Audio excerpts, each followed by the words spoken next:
Rianxo celebrou esta fin de semana a 12ª edición da Festa de Saltación do Mexillón, a cita gastronómica organizada pola Asociación Gastronómica e Cultural da Festa do Mexillón de Rianxo e o Club de Remo da localidade, en colaboración co Concello, resultou todo un éxito.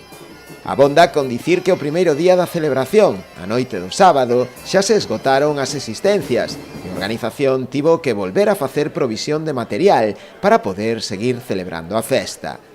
Repartíronse en total unhas 4.000 racións de mexillón, preparadas de distintas maneiras, ao vapor, en empanada, escabeche, en croquetas, a vinagreta e o estilo rianxeira.